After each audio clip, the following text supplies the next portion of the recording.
से पहला यही सवाल होगा साहिल भाई कि आपकी जर्नी कहाँ से शुरू हुई इस्लाम से विदा लेने की? इस्लाम से विदाई क्यों लेनी चाहिए आपने? पर उससे पहले मैं अपने व्यूअर्स से 2 बातें साझा करना चाहती हूँ। वो ये कि हमारे लिए जिन्हें हमें तथाकथित मेजॉरिटी कहा जाता है, हम में से भी कई बहुत ही वल्नरेबल ज़िंदगी जी रहे हैं। कल खबर आई थी कि 11 लोग उनके लिए सुपारी दी गई है। एक मौलाना को पकड़ा है गुजरात की एटीएस ने कि इन 11 लोगों को हिट करना है, इन 11 लोगों को कत्ल करना है और पूरा प्लान बन चुका था। तो ये नहीं कि केवल मुस्लिम जो इस्लाम छोड़ रहे हैं वो आज इस देश में खतरे में हैं। जो भी खुली आवाज से बात करना चाहता है, सिर्फ इस्लाम की नहीं, अर्बन नक्सल्स के खिलाफ बात करो, कन्वर्जन माफिया के खिलाफ बात करो और तरह तरह के जो स्कैम्स हो रहे हैं या फॉरेन फंडेड एनजीओज के खिलाफ बात करो, जो कि बहुत ही सिनिस्टर एजेंडा इस देश में प्रमोट कर रहे हैं। टुकड़े टुकड़े गैंग के खिलाफ अगर बात करो, यू आर रियली एंडेंजर्ड। और हमारी सरकार की बहुत कमजोरी है, बहुत बड़ी कमजोरी है कि ऐसे लोगों के हौसले इतने बुलंद हैं कि खुल के सैकड़ों लोगों का कत्ल कर चुके हैं। ऐसा नहीं कि कोई पहली बात है। कमलेश तिवारी का हुआ, वो तो उन्होंने चलो जबान खोली थी, कुछ कहा था प्रॉफिट के बारे में या कुरान के बारे में। जब कृष्ण के बारे में अभद्र टिप्पणियों से उनको दुख हुआ तो उन्होंने भी कुछ कह दिया, तो उनका तो गला रेत दिया गया। ऐसे कई लोगों को इस देश में बेरहमी से कत्ल किया गया है। और जो 11 हिट लिस्ट पे आए हैं, उन्होंने कोई ऐसा नहीं कोई बहुत बड़ा पाप किया हो, सिर्फ देश के हित की बात खुली जबान से करते हैं। और हमारी सरकार, मोदी सरकार, काश कड़े कदम उठाती ताकि ये सब लोग जो खुलेआम धमकियां देते फिरते, उनको कोई डर नहीं। पर हमारे एक्स मुस्लिम भाई साहिल, ये अपना चेहरा छुपा के इनको आना पड़ता है। एक डेमोक्रेसी में कोई ये शरिया का लैंड नहीं है, ये कोई इस्लामिक रिपब्लिक नहीं है हिंदुस्तान। फिर भी किसी को हक नहीं है इस्लाम छोड़ने का या इस्लाम पे सवालिया निशान उठाने का। ये एक डेमोक्रेटिक देश में अगर हो रहा है तो धिक्कार है ऐसी डेमोक्रेसी। साहिल भाई, आप बताइए, what does it mean to live in the shadow of Islam while you have lost faith in it? जी, सबसे पहले तो आपको नमस्ते मधु जी, और मैं शुक्रिया अदा करना चाहूँगा कि आपने मुझे इनवाइट किया, उस काबिल समझा कि मैं आपके चैनल पर आकर अपनी बात रख सकूं। और मैं सभी दर्शकों को आदाब, सलाम, प्रणाम, नमस्ते और सत श्री अकाल कहना चाहूँगा सबसे पहले। और आप सभी के मोहब्बत और प्यार के लिए मैं आपको शुक्रिया अदा करना चाहता हूँ। बहुत सपोर्ट आप लोगों से मिल रहा है और यही चीज़ जो है हमारे जो मोराल है हमारा, उसको बूस्ट करता है। तो आप सभी लोगों का भी बहुत बहुत शुक्रिया। तो मधु जी, जो आपने सवाल किया है कि मैंने इस्लाम क्यों छोड़ा, तो इस्लाम छोड़ने से पहले मैं क्या था और किस तरीके का मुसलमान था, वो जानना भी ज़रूरी है, ताकि फिर समझ में आए कि फिर इस्लाम क्यों छोड़ा और उसका इम्पैक्ट कितना पड़ेगा मुझ में भी और जो लोग मुझे सुनते हैं उनमें भी। मैं ऐसे घर में मेरी परवरिश हुई है जो कि एक रिलीजियस फैमिली है। रिलीजियस जो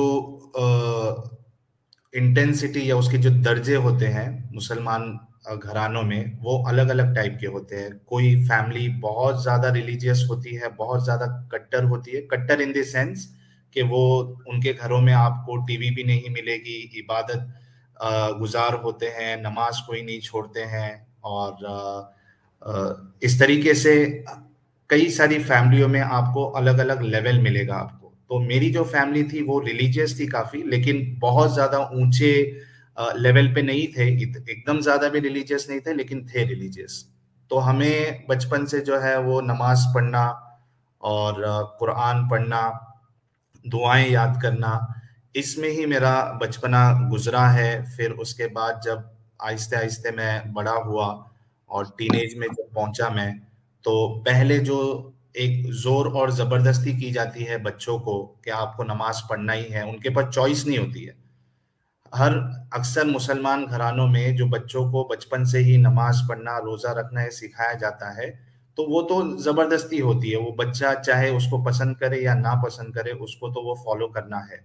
लेकिन जब मैं टीनेज में पहुंचा, तो वहां पे मेरा इंटरेस्ट इस्लाम में काफी ज्यादा होता गया। मैं बहुत ज्यादा इंटरेस्ट अल्लाह में और इस्लाम में होने लगा, और वो एक खौफ और एक डर और एक मोहब्बत इस्लाम को लेकर बढ़ने लगी। और उसी दौरान मुझे केबल में उस वक्त जो है डॉक्टर जाकिर नायक के वीडियोस चलते थे, आधे एक घंटे के, तो वो मैं सुनता था।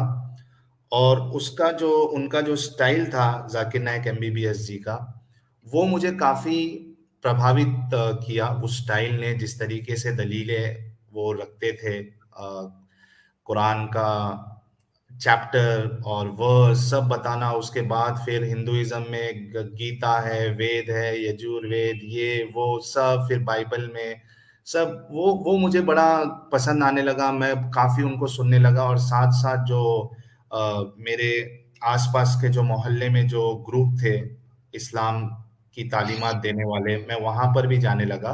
लेकिन ज्यादा इंटरेस्ट मुझे जाकिर नायक वाले इस्लाम में लगा। तो कुछ हद तक एक वक्त के बाद मैं उस फिरका में चला गया जो जाकिर नायक वाला फिरका है।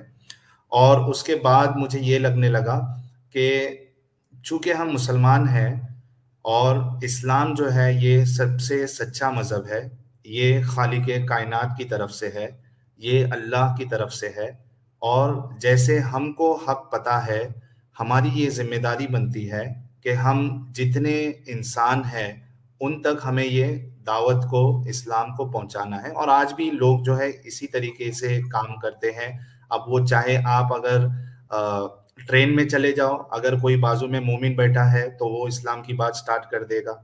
अगर आप बस में बैठे हो, थोड़ा वक्त गुजर जाए, तो वो वहां पे आपको दावत देना शुरू कर देगा, इस्लाम अच्छा है, ये सब चीज बताएगा। आप अगर प्लेन में बैठे हो तो वहां भी नहीं बचोगे आप। बाजू में कोई मुसलमान होगा हमारी तरह होता अगर, तो वो शुरू कर देगा कि इस्लाम में ये अच्छाई है, आपके हिंदुइज्म में ये लिखा है, एक भगवान की इबादत करो। या क्रिश्चियन है तो उस तरीके से बोलेगा। तो ये मुसलमानों के अंदर जो ये चीज जो है वो डाल दी गई है कि हमें इस्लाम को लोगों तक पहुंचाना है। अब मोहम्मद साहब का एक अलग अलग तरीका था, वो तो जंग से और तलवारों से उन्होंने इस्लाम फैलाया। लेकिन जो हिंदुस्तान के मुसलमान हैं या जो लिबरल मुसलमान हैं, वो ये समझते हैं कि हमें प्यार से और हिकमत से या विजडम से हमें इस्लाम पहुंचाना है, क्योंकि उनको असल इस्लाम पता ही नहीं है। हजरत मोहम्मद साहब का जो असल तरीका था उनको पता ही नहीं है, ना हमको पता था वो चीज।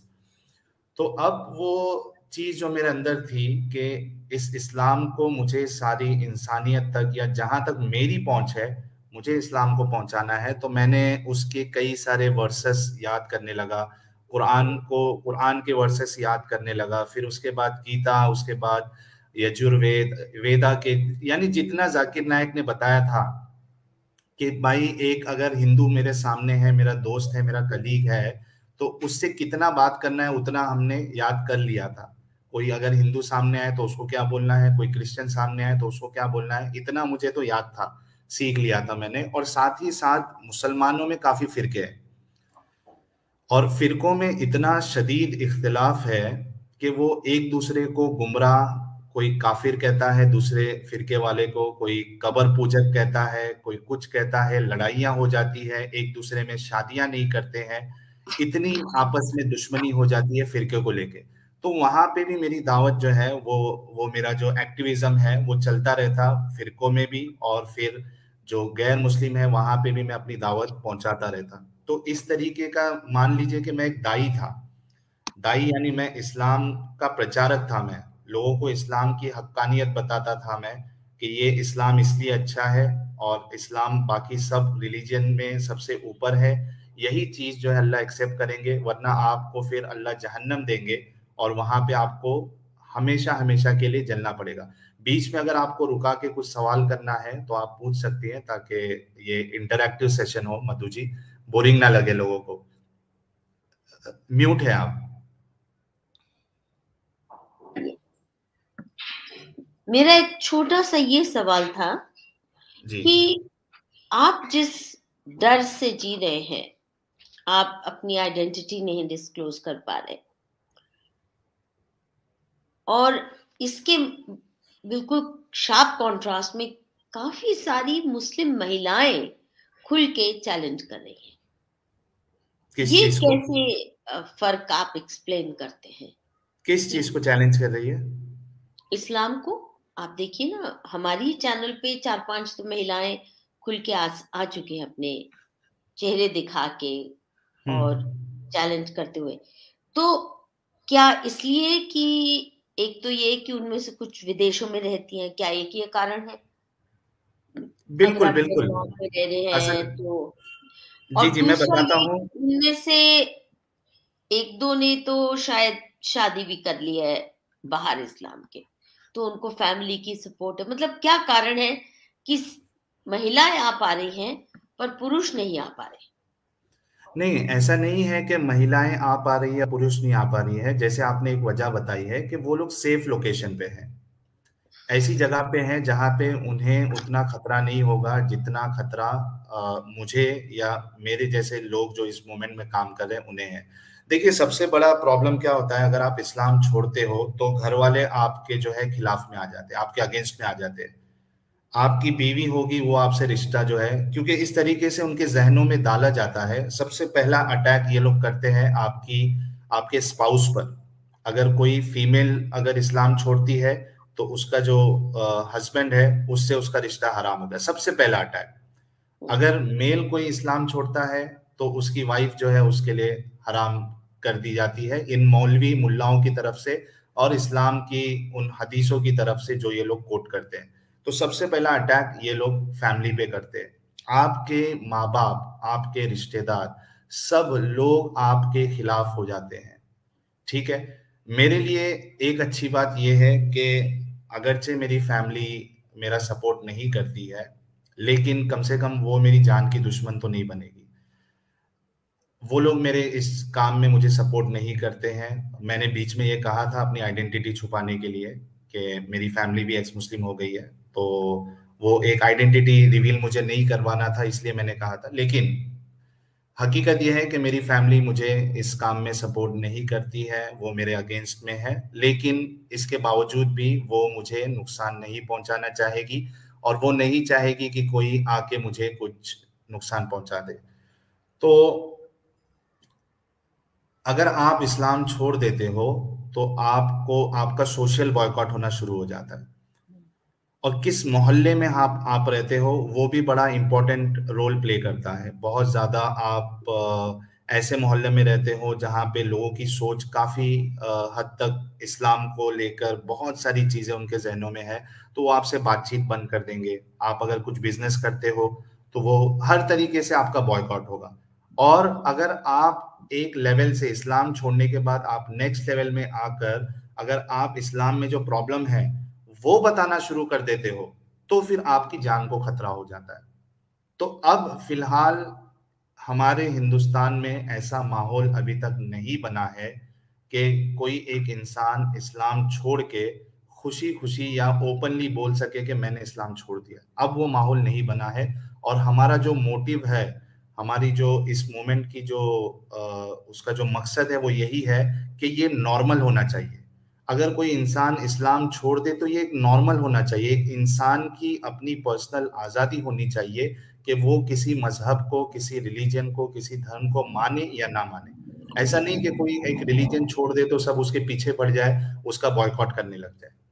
तो और ये ये मजे हमारा, की बात है साहिल भाई, ये जो हिजाब वालियां चिल्ला रही हैं फ्रीडम ऑफ चॉइस। अच्छा, हिजाब में तो फ्रीडम ऑफ चॉइस हम दे देंगे आपको, तो फिर फ्रीडम ऑफ चॉइस दे दीजिए ना इस्लाम छोड़ने को भी। उसके लिए कोई नहीं खड़ा होने को तैयार, उसके ऊपर एकदम गाज गिरती है।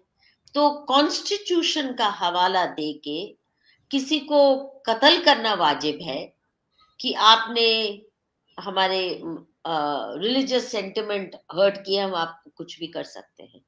कॉन्स्टिट्यूशन का हवाला देके हिजाब, बुर्का और तरह तरह की वाहियात बातें जस्टिफाई करना वाजिब है। पर ये कि मुझे बख्शो, मुझे इस्लाम कबूल नहीं, ये नहीं है फ्रीडम ऑफ चॉइस में आता, या कॉन्स्टिट्यूशनल राइट में ये नहीं आता। ये गजब की बात है, इतना डबल स्पीक। खैर, आप अपनी कहानी बरकरार रखिए, जहां से जी आपने शुरू किया था कि आप जाकिर नाइक के इन्फ्लुएंस में थे और उसी तरह लोगों को दावत देते थे इस्लाम में आने की, तो अच्छा, वहीं से। इससे जी मधु जी, इससे पहले कि मैं वो अपनी बात को कंटिन्यू करूं, मेरी कहानी या मेरी दास्तान को, चूंकि आपने हिजाब का मसला उठाया है और ये काफी अभी लाइमलाइट में है, मैं एक जी। बता दूं आपको कि अगर जितने मुसलमान भाई है या बहन है। अच्छा, मैं एक बात और क्लियर करना चाहता हूं मधु जी, और मैं जहां भी जाता हूं ये बात मैं क्लियर करता हूं कि जितने मुसलमान भाई हैं उनको मैं अपना भाई, अपना दोस्त समझता हूं। मुझे किसी से, मुसलमानों से दुश्मनी नहीं है, सब मेरे भाई हैं। मुझे प्रॉब्लम इस्लाम में नजर आता है और मैं वो सवाल रखता हूँ। और मेरा, जितने लोग इसमें से मुझे जानते हैं, जितने लोग आपको सुन रहे हैं, उन सबको बहुत अच्छी तरीके से पता है कि जब मैं अपनी बात रखता हूं तो उसको इज्जत और एहतराम में, एहतराम के साथ, और बिल्कुल मैं ऐसा लहजा नहीं यूज करता हूं जिससे किसी का दिल दुखे। तो ये मेरा तरीका है। और मैं फिर से कह दूं कि मेरी दुश्मनी किसी मुसलमान से नहीं है, मैं मुसलमानों के अगेंस्ट में नहीं हूं। मेरा मकसद मुसलमानों के लिए हेट फैलाना नहीं है। मैं कभी नहीं चाहूंगा कि मेरी वीडियो सुनकर कोई मुसलमानों से नफरत करे, बल्कि मैं ये समझता हूं कि मुसलमान बीमार है, इस्लाम एक बीमारी है। हमको बीमार को खत्म नहीं करना है, हमें बीमारी को खत्म करना है, इलाज करना है बीमारी का, ना कि बीमार को ही खत्म कर दिया जाए। तो बिल्कुल ये मेरा मकसद नहीं होता है कि मुसलमानों के साथ जो है वो कोई हेट की भावना भावना किसी के लिए आए। वो खुद बेचारे हम हमारी तरह फंसे हुए थे, फंसे हुए हैं, हम भी फंसे हुए थे, हम निकल गए। तो चूंकि नहीं, आपने देखिए हिजाब, साहिल भाई, इस देश में, इस भारत में तो कम से कम मैं नहीं जानती हूं कि कोई भी मुसलमानों के प्रति नफरत चाहता है। हम तो झेल रहे हैं मुसलमानों की हमारे प्रति नफरत और हिंसा और अग्रेशन। अब हम पे कैसे कोई चार्ज लगाएगा अगर हम कहते हैं कि हमें, जिस तरह आपने, आपके मजहब ने दुश्मन मान लिया है, जिनका एक ही अंजाम हो सकता है, या तो कन्वर्ट करें या सर तन से जुदा। ये अगर आपका मजहब कहता है, तो हमारे लिए तो इंसानी हकों की बात ही नहीं है। तो जी सवाल ये है कि जो भी मुसलमान इसमें विश्वास करके हर एक गैर मुस्लिम से नफरत के भाव रखता है, अब हम तो विक्टिम्स हैं उस हेट्रेड के, हम परपेट्रेटर्स उस हेट्रेड के है ही नहीं। और विक्टिम्स भी ये सिर्फ नहीं, जबानी रूप से कितने जेनोसाइड्स हुए पिछले 1000 वर्षों में, यही हमें काफिर बता के। तो जी हमारे परिवार किस माहौल में बचे होंगे, पले होंगे, कैसे पार्टीशन में भी रेफ्यूजी बन के आना पड़ा, उसके बाद कश्मीर से कैसे निष्कासित होना पड़ा। ये कोई हमारी तरफ से तो अग्रेशन था नहीं मुसलमानों के खिलाफ। जो कश्मीर में किया या जो पार्टीशन के वक्त किया, ये कोई हमारी तरफ से अग्रेशन नहीं था कि हम आपसे नफरत करते हैं। हमें कहा गया कि हम आपके साथ रहने को तैयार नहीं, क्योंकि आ, हम काफिरों के अंतर्गत नहीं जी सकते डेमोक्रेसी में। तो आप जो कह रहे हैं कि आपका मकसद नहीं है आ, मुसलमानों के खिलाफ नफरत फैलाना, मुझे लगता है हम में से किसी का भी नहीं है। हमारा मकसद सिर्फ यह है, स्वयं को तो हम प्रोटेक्ट कर सकते हैं ना। जो आप नफरत, एक तरफी नफरत उड़ेलते आए हैं हजार वर्षों से, और आज भी आपका मन नहीं भरा। ये सब एजेंडा है। जी एजेंडा हमारा नहीं है कि हम आपको मारना चाहते हैं, एजेंडा है कि जो आप हमारा जेनोसाइड करना चाहते हैं, हम उससे बचना चाहते हैं, और कुछ नहीं है एजेंडा। एजेंडा हमारा जी। जी। असल में मधु जी, मैं पॉलिटिकली इतना स्ट्रांग नहीं हूँ, और मुझे पॉलिटिकल इतना नॉलेज नहीं है, तो मैं उस पे कमेंट नहीं कर पाऊंगा। लेकिन हाँ, इतना ज़रूर है कि अगर आप इस्लाम के बारे में पूछे तो इस्लाम इंसानियत को या लोगों को दो हिस्से में बांटती है, एक मुस्लिम और एक नॉन मुस्लिम, यानी काफिर। और काफिर में फिर वो मुशरिक भी आ जाते हैं, ईसाई भी आ जाते हैं, क्रिश्चियन आ जाते हैं, मुर्तद आ जाते हैं, एथियस्ट आ जाते हैं सब। तो इस्लाम के अल्लाह ने या कुरान के अल्लाह ने इंसानियत को या इंसानों को दो हिस्से में बांट दिया है, एक मुसलमान और एक गैर मुसलमान। और जाहिर सी बात है, गैर मुसलमानों के लिए अल्लाह कहता है कि ये बदतरीन क्रिएशन है, ये बदतरीन मखलूक है। तो अगर आप इस्लाम का हवाला मुझसे पूछे तो जाहिर सी बात है कि उसमें अल्लाह जो है, उसमें आपको हेट ही हेट मिलेगा काफिरों के लिए। और उनको ऐसे ऐसे अलकाब के साथ पुकारा गया है कि जाहिर सी बात है, जो मुसलमान नहीं है वो उसको पसंद नहीं करेगा। तो ये इस्लाम की बात तो है बिल्कुल। अच्छा, हिजाब की बात जहां तक है, अगर जितने मुसलमान भाई या बहन सुन रहे हैं, उनको देखना चाहिए पहले जाके कि हिजाब आया क्यों। हिजाब का जो आयत आई है कुरान में, उसका शान नुज़ूल क्या है। हजरत उमर, अगर आपको पता है मधु जी, ये दूसरे खलीफा रहे हैं इस्लाम में। पहले अबू बकर और उसके बाद दूसरे हजरत उमर। तो मोहम्मद साहब के ज़माने में हजरत उमर जो है वो काफ़ी मोहम्मद साहब को कहते थे कि आप जो है हिजाब लेके आइए, हिजाब लेके आइए, हिजाब लेके आइए। तो उनके इतने इसरार करने पर जो है वो आयत अल्लाह ने उतारा है। अच्छा, हुआ क्या एक बार कि मोहम्मद, अच्छा, किसी को अगर इसकी दलील चाहिए तो मैं दलील भी दे दूंगा, लेकिन मैं चाहता हूं कि जो हमारे मुसलमान भाई बहन है वो जाके चेक करे, जाके पूछे अपने उलमा को ये चीज है या नहीं है। हजरत मोहम्मद साहब की एक बीवी है, हजरत सौदा, ठीक है। हजरत सौदा एक बार जो है वो बैतुल खला के लिए या कॉल ऑफ नेचर के लिए, क्योंकि घर में बाथरूम नहीं होता था, टॉयलेट नहीं होता था, तो वो लोग कोई एक जगह पे जाते थे, उसको शायद वो जगह का नाम अलमानसी ऐसा कुछ है। तो हजरत उमर जो है वो रास्ते में होते हैं अपने दोस्तों के साथ, तो हजरत सौदा वहां से गुजरती है, तो वो उनको आवाज कसते हैं, हजरत उमर, ए सौदा, मैंने तुझे पहचान लिया। अच्छा, हजरत सौदा जो है, क्योंकि मोहम्मद साहब की बीवी है, वो तमाम उम्मत की माँ है, ऐसा कहा जाता है। वो जा रही, आप सोचो आप मधु जी के, कोई एक लड़की जो है वो रास्ते से जा रही है, और कुछ लड़के जो है वो चौराहे में खड़े हैं, और वो उसको आवाज दे दे, यानी मिसाल के तौर पे उन, ये जो हमारे मुसलमान भाई बहन है, वो उसमें से कोई बहन जा रही है, या जो मुसलमान भाई है उसकी कोई बेटी या बहन जा रही है, और वो जो रास्ते में लोग खड़े हैं वो इस तरीके से आवाज दे के कहे कि मैंने तुझे पहचान लिया, ये किस तरीके का एटीट्यूड है।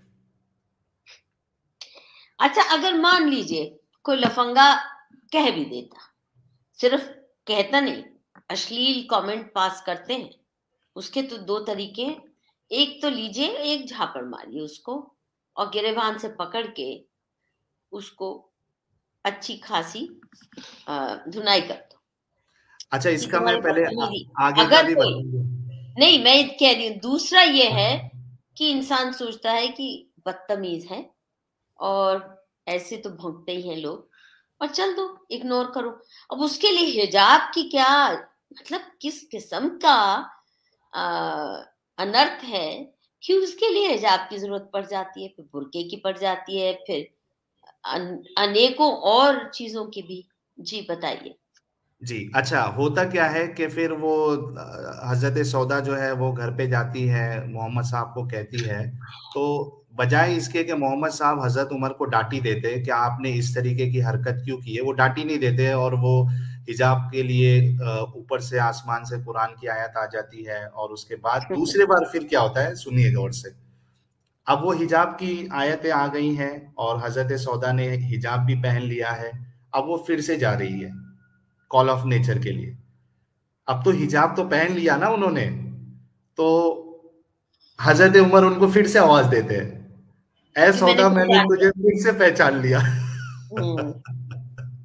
क्योंकि वो उनका काफी कद, बुजुर्ग थी, हाँ, पैगंबर और मोहम्मद लंबी से चौड़ी काफी थी वो। बड़ी थी, सबसे सीनियर बीवी थी उनकी, कुछ छोटी हाँ, लड़की पड़की नहीं थी। नहीं थी और लंबी चौड़ी थी वो काफी, जी बिल्कुल। हजरत सौदा। जी। तो ये फिर से आवाज देते हैं और फिर हम्म। से वो जाती है वहां, मोहम्मद साहब जो है हजरत उमर को फिर भी कुछ नहीं कहते। और यही हजरत उमर है जो स्लेव्स होती है, स्लेव्स, बांदियां, लौंडियां जो होती है, तो एक लौंडी को वो सर पे वो पल्लो ओढ़ी होती है, चादर डाले होती है वो लौंडी, तो उसको मारकर उसका चादर उतरवाते हैं कि अपना सर मत ढक, और जो फ्री वुमेन है, जो नॉर्मल मुसलमान औरतें हैं, उनकी बराबरी मत कर। अब बताओ ये, कि वहां पे आपको हिजाब नहीं नजर आया, उस लौंडी की नहीं नहीं, इज्जत पर इज्जत नहीं है। लौंडियों पे तो अख्तियार है, वो तो माले गनीमत है, उनके साथ जो मर्जी करो। तो वो तो कैटेगरी बिल्कुल अलग है ना। देखिए, ये जो आप कह रहे थे ना कि इस्लाम ने दो कैटेगरीज में बांटा, ये दो कैटेगरी ऐसा नहीं है कि कुछ गोरे, कुछ काले, कुछ लंबे, कुछ नाटे, ये या कुछ बंगाली, कुछ महाराष्ट्रियन, ये तो अलग स्पीशीज बनाने का, इंसान की स्पीशीज एक नई बनाने का, जो सबके ऊपर वॉर के लिए हर वक्त तैयार है। ये अनोखा माइंडसेट है कि you are forever ready to launch war against दोस्त जिन्होंने आपके साथ कभी कोई बुरा नहीं किया, जिनको पता भी नहीं कि आप हो कौन, फिर भी आपने दुनिया के वो किसी कोने में बैठे हैं, आपने उनको उजाड़ना है जाके। ये this is a new species, this is not a normal human being that Islam creates. Let's face that truth. जी। अच्छा, अगर किसी को इसकी दलील देखना है कि मैंने ये कहाँ से बात बताई है, तो मैं स्क्रीन भी शेयर करके सिर्फ शॉर्ट में बता देता हूँ, ताकि कोई अगर किसी को हवाला देखना है तो देख सकता है। आप स्क्रीन मेरी शेयर कर दीजिए। जी।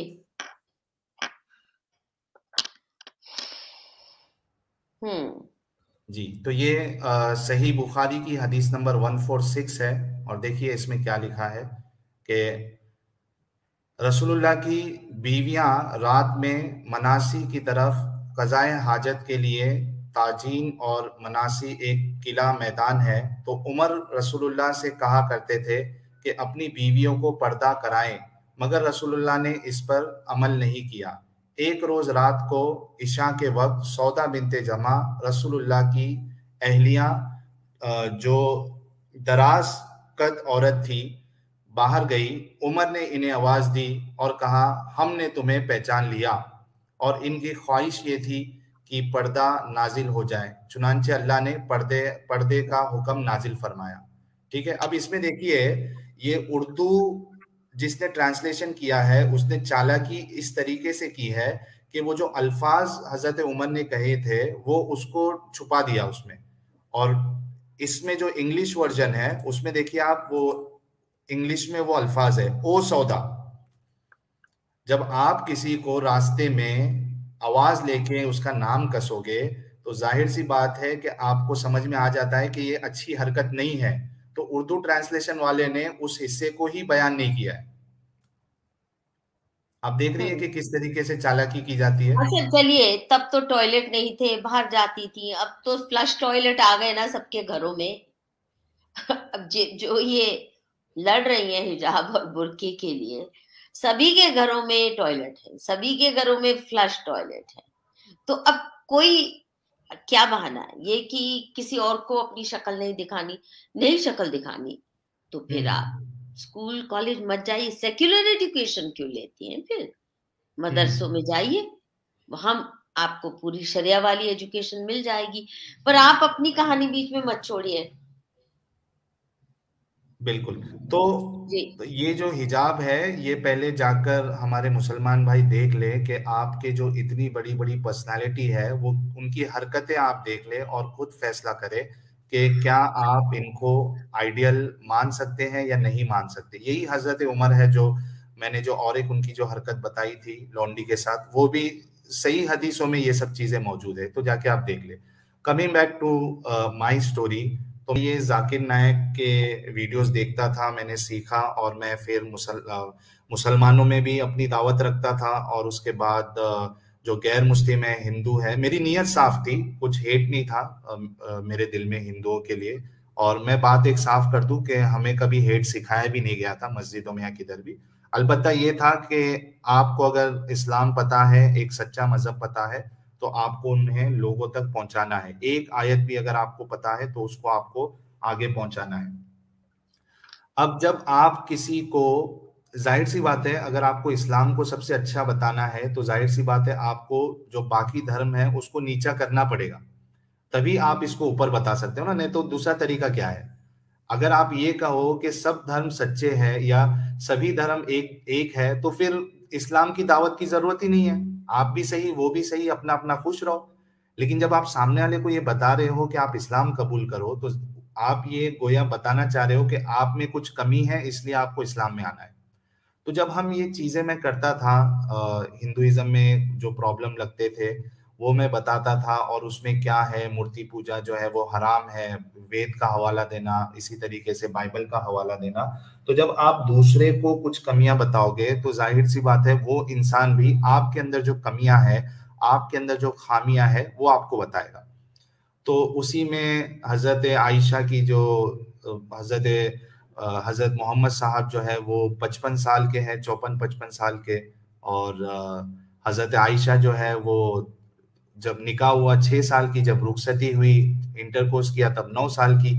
ये एतराज, और उसके बाद इसी तरीके से काफी एतराज जो है मेरे सामने आते थे। लेकिन चूंकि ईमान जो है ना, वो जब हाई हो जाता है ना, तो फिर अकल काम नहीं करती है मधु जी। प्रॉब्लम सबसे बड़ा ये है, जब इस्लाम अंदर रहेगा ना तो अकल काम नहीं करती है। जितना ज्यादा ईमान, उतना ज्यादा आपकी अकल जो है वो डाउन हो जाती है। तो ये चीजें मेरे सामने आते हुए भी हम इसको इग्नोर कर देते थे और अपनी दावत का काम जो है वो कंटिन्यू करते थे। जैसे जैसे उम्र गुजरी, मेरे अंदर मैच्योरिटी आने लगी, और मैं मिक्स कल्चर में रहा हूँ। Mix culture in the sense, मैं जहाँ पे भी मैंने जॉब्स की है वो सब मिक्स कल्चर रहता था। और मैं इतना कट्टर था इस सोच में कि अगर मेरे सामने दिवाली है या क्रिसमस है, उसका अगर कोई प्रसाद ला के दे देता, तो पहले तो मैं ये कोशिश करता कि वहां रहूं ही नहीं जहां प्रसाद बट रहा है। यानी अगर ऑफिस में कोई प्रसाद लाके देने वाला होता, उस वक्त ब्रेक लेके चले जाओ आप, ताकि आपको दिखे ही नहीं है। या अगर आपके सामने वो लाके दे भी दे तो उसको मना कर दो। या तीसरा ऑप्शन ये है कि ठीक है, उसको दिल को बुरा ना लगे, तो आप प्रसाद ले लो लेकिन उसको खाओ नहीं, उसको किधर छुपा के रख दो और बाद में उसको फेंक दो। तो इस तरीके से मेरी सोच थी, इतना कट्टर था मैं कि ना प्रसाद खाता था ना लेता था, इस तरीके से इतना मैं कट्टर था। नमाज सही से, यानी 5 टाइम की नमाज पढ़ना, और उसमें भी जो सुबह की नमाज होती है वो मिस हो जाती थी मेरी। और ऐसा नहीं है कि बहुत ज्यादा शरीफ था। हम मस्ती भी करते थे, हम कुछ गलत काम भी करते थे, लेकिन गलत काम करने के बाद फौरी तौर पे हम तौबा कर लेते थे, अल्लाह से माफी मांग लेते थे कि अल्लाह माफ कर दे मुझे। अब ये चल ही रहा था, और उसके बाद जैसे जैसे मेरी एज थोड़ी ऊपर आने लगी, टीनेज से जब मैं बाहर निकलने लगा, मैच्योरिटी आने लगी, और उसके बाद मिक्स कल्चर में रहने लगा, तो मुझे अंदर से एक चीज खटकने लगी कि यार, मैं जो दूसरे मजहब वाले हैं उनसे मैं इतनी बेरुखी क्यों करता हूँ? अगर वो मुझे मेरी ईद पर मुझे विश कर सकते हैं, तो मैं उनके त्योहार में उनको विश क्यों नहीं कर सकता हूँ? किसी का अगर बर्थडे है तो मैं उसमें उनको विश क्यों नहीं कर सकता हूँ? उनको कितना बुरा लगता होगा कि वो मुझे बिना बताए ईद में विशेष अपने भेज रहे हैं, लेकिन मुझे पता होने के बावजूद मैं उनकी दिवाली में उनको हैप्पी दिवाली भी नहीं कह सकता हूँ, हैप्पी क्रिसमस भी, मेरी क्रिसमस भी नहीं कह सकता हूँ। तो ये चीज मुझे अंदर से खटकती थी। और उसके बाद फिर जो मैंने मुसलमानों में जो एक परेशान करने वाला जो पहलू है उनका, मस्जिदों में अजान, जोर जोर से जो है वो बोंगो में चिल्लाना। अगर आपके आसपास 5-6 मस्जिदें हैं तो सब में कंपटीशन चला होता है कि किसकी मस्जिद से सबसे ज्यादा आवाज आएगी, क्योंकि अलग अलग फिरके वाले लोग हैं। तो ये चीजें मुझे तंग करने लगी कि यार ये सब क्या है। और मेरी ये फीलिंग थी मधु जी कि इस्लाम अच्छा है और मुसलमान बुरे होते हैं, यानी मुसलमान गलत काम करते हैं और इल्जाम किस पे आता है, इस्लाम पे। तो मैं टीवी डिबेट्स भी जब देखता तो मुझे ऐसा लगता यार ये किन पागल मौलवियों को ये लोग बिठा के रखे हैं जो इस्लाम का दिफा भी नहीं कर सकते। अगर मुझे मौका देते तो मैं इस्लाम का दिफा कर लूं इनसे अच्छा, क्योंकि मेरी ऐसी सोच थी कि मुसलमान खराब है, इस्लाम अच्छा है। लेकिन जैसे जैसे इसमें मैं और डीपली थोड़ा सोचने लगा और इस्लाम के बारे में फिर से मैं गौर करने लगा कि इसमें क्या चीजें हैं क्या नहीं है, तो जो मेजर पॉइंट जिसकी बुनियाद पे मैंने इस्लाम छोड़ दिया है, वो सबसे पहला पॉइंट स्लेवरी इस्लाम में। दूसरा, हजरत मोहम्मद की जो हजरत आयशा के साथ जो शादी है, निकाह है, वो दूसरा पॉइंट। और तीसरा, मुझे ये लगता था कि जितनी जंगें इस्लाम में हुई है वो डिफेंसिव वॉर्स थे। और यही चीज जितने मौलवी मौलाना है ये लोगों को बेवकूफ बनाते हैं कि डिफेंसिव वॉर्स थे। जब मुझे ये पता चला कि नहीं, बहुत सारी जंगें ऐसी हैं जो मोहम्मद साहब ने ऑफेंस में लड़ी है और सहाबा ने लड़ी है, तो इन सब चीजों की बुनियाद पे मैंने इस्लाम छोड़ दिया। फाइनली ये डिसीजन लिया कि नहीं, मुझे इस्लाम में नहीं रहना है। तो ये अच्छा, मेरी मैं कहानी। एक दो सवाल पूछ लूं यहाँ पे। बिल्कुल। आपने कहा 3 बातें। एक तो कहा आपने कि आयशा के साथ जो रिश्ता जुड़ा, 6 साल की उम्र में शादी, जब वो 54 साल के थे। एक, इसने आपका मोह भंग किया। दूसरा, आपने कहा कि जो जंगें वो कोई डिफेंसिव नहीं थी, वो डिफेंसिव भी थी और ऑफेंसिव भी थी। ऑफेंसिव। मैं दोनों के बारे में कहूंगी। अगर मान लीजिए केवल आयशा की बात होती, कोई लिमिट नहीं है कितनी स्त्रियों के साथ पैगंबर जी ने अपना रिश्ता रखा। कोई 1 2 3 4 वाली भी कहानी नहीं है ना यहाँ तो, अनलिमिटेड। दूसरा, ये जो डिस्क्रिप्शन ही है कि आप कब्जा करके लाओ अपने काफिरों की स्त्रियों को, वो माले गनीमत है, उनको बांट लो, जो मर्जी करो, सेक्स स्लेवरी। सिर्फ आपने सिर्फ स्लेवरी का मेंशन किया, तो सेक्स स्लेवरी की कब आप पहचान करने लगे? क्योंकि वो वही। दूसरा। और तीसरा, तीसरा जो आपने कहा, जंग जो थी वो डिफेंसिव नहीं, ऑफेंसिव। देखिए, जंग भी नहीं थी, ये तो लूट ब्रिगेड्स थी, केवल लूटने के लिए जाते थे, किसी ने उनके ऊपर जंग नहीं की। एटलीस्ट जो मेरी थोड़ी बहुत जानकारी है, उसमें जंग की तो कोई बात ही नहीं है, किसी और ने तो उनके ऊपर हमले नहीं किए, इनके पास तो कुछ था भी नहीं जो कोई लूटता। ये जाते थे अटैक करने, केवल लूटने, और लूट और प्लंडर के आधार पे सारा तामझाम इस्टेब्लिश हुआ। फाउंडेशनल रॉक जो है इस्लाम की, वो लूट एंड प्लंडर है, नॉट जंग। जंग की तो बहुत बाद में है। और प्रॉफिट मोहम्मद जी कोई बहुत योद्धा नहीं थे, और जो जिनको पकड़ भी लेते थे, तो जो आइसिस जिस तरह कत्ल करते हैं, वो ही बिल्कुल इतनी बेरहमी से कि सोच के भी, पढ़ के भी उनकी डिस्क्रिप्शंस रूह कांप जाती है। तो जंग तो थी नहीं, कोई जंग किसने लड़ी इनके साथ? जी, ये असल में नाइट रेड्स करते थे ये लोग और जी। जाकर सामने से हमला करते थे। बल्कि आपने जो कहा है जो बेदर्दी से मारा जाता है, तो बनु कुरैजा का जो वाकया है ये काफी मशहूर वाकया है। और हदीसें मौजूद है कि इन्होंने जो फैसला किया था कि जितने बालिग मर्द होंगे उनको ये कत्ल करेंगे और जितनी औरतें होंगी, बच्चियां होंगी जो है, उनको स्लेव्स बनाया जाएगा। तो अब कोई बालिग है या नहीं है, यानी एक ऐसी एज में जहां पे आपको शक है कि ये प्यूबर्टी के लेवल पे पहुंचा है या नहीं पहुंचा है, तो इन्होंने उनके कपड़े उतार के चेक किया। जिनको प्यूबिक हेयर आया उनको कत्ल किया, जिनको प्यूबिक हेयर नहीं आया उनको छोड़ दिया। इस किस्म की इन्होंने क्या कहते हैं उसको, बर्बरता कहते हैं ना, बर्बरता की है इन्होंने। और जो लॉन्डी जो फीमेल्स थी जिनको इन्होंने स्लेव्स बनाया, उनको इन्होंने मार्केट में बेचा बाकायदा, ताकि उससे जो है हथियार और घोड़े खरीद सके। ये सब बातें खुद इस्लामिक हिस्ट्री में, तारीख में लिखी हुई है। कोई ऐसा नहीं है कि कोई नॉन मुस्लिम ये चीजें बता रहा है, खुद इस्लाम की तारीख में बाकायदा ये बात लिखी हुई है। और खुद उलमा ये कहते हैं कि जो लौंडिया थी उनको बेचा गया, जो बनु कुरैजा में जो जिनको पकड़ा था इन्होंने, उनको बेचा गया बाकायदा मार्केट में। वो तो आज तक चल रहा है सिलसिला।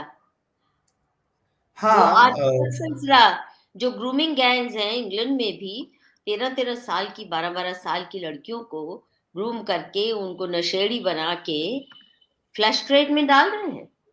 तो ये खत्म नहीं हुआ। आईसिस ने जो यज़दी स्त्रियों के साथ किया सीरिया में, वो भी खत्म नहीं हुआ।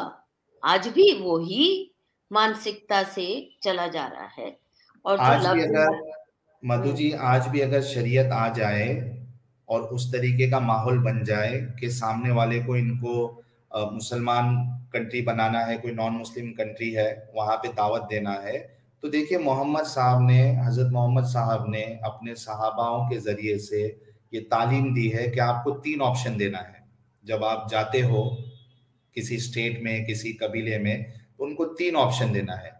एक तो ये कि आप इस्लाम कबूल कर ले, दूसरा ये कि अगर इस्लाम कबूल नहीं करना है तो जिजिया दे, ठीक है, गुंडा टैक्स या हफ्ता वसूली आप कह लें। अगर वो भी नहीं आपको मंजूर है तो फिर हमसे जंग करने के लिए, लड़ाई करने के लिए आप राजी हो जाए, तैयार हो जाए, या तो मरेंगे या तो मारेंगे। तो ये एटीट्यूड हजरत मोहम्मद साहब ने अपने सहाबा को सिखाया और उसी पे उन्होंने अमल भी किया है। तो ये ऑप्शन आज भी अगर आ जाए, शरीयत आ जाए या वो दौर आ जाए, तो ये आज भी जो नॉन मुस्लिम की औरतें हैं उनको ये बना सकते हैं, लौंडिया बना सकते हैं, क्योंकि इस्लाम ने इसको खत्म नहीं किया है, स्लेवरी को। अगर कोई मौलाना ये कहता है कि इस्लाम ने एब्रोगेट किया है सेक्स स्लेवरी को या स्लेवरी को, उसने सबसे बड़ा झूठ बोला है दुनिया में। नहीं, मौलाना तो ये भी कहते हैं कि इस्लाम ने पहली बार स्त्रियों को बराबर का हक दिया। अच्छा, आप औरत शब्द इस्तेमाल करते हैं, आपको मालूम ही होगा कि औरत शब्द बहुत ही इंसल्टिंग टर्म है। तो कृपया महिला, स्त्री ऐसा कीजिए, क्योंकि इसका इतिहास ही इस शब्द का बहुत, और इसका मीनिंग भी बहुत इंसल्टिंग है स्त्रियों के लिए। It refers to their genitals, right? यानी नहीं, उसके असल में उसके कुछ अलग माने भी है, तो वो बहस में नहीं जाते हम एज ऑफ नाउ। लेकिन मैं कोशिश करता हूँ कि महिला या स्त्री बोलूं, लेकिन चूंकि वो एक आदत सी हो जाती है ये वर्ड यूज करने में, तो निकल जाता है। खैर, मैं तो महिला या स्त्री कहना ही ज्यादा पसंद करूंगा। जी। तो जी, तो ये चीजें जो थी, जो मेन चीजें मैंने बताया आपको, उस वजह से मैंने इस्लाम छोड़ा। लेकिन चूंकि मेरे अंदर एक पहले से जज्बा था कि अगर मुझे कोई चीज मालूम है तो मुझे दूसरे तक पहुंचाना है, तो वो जज्बा तो खत्म नहीं होगा ना।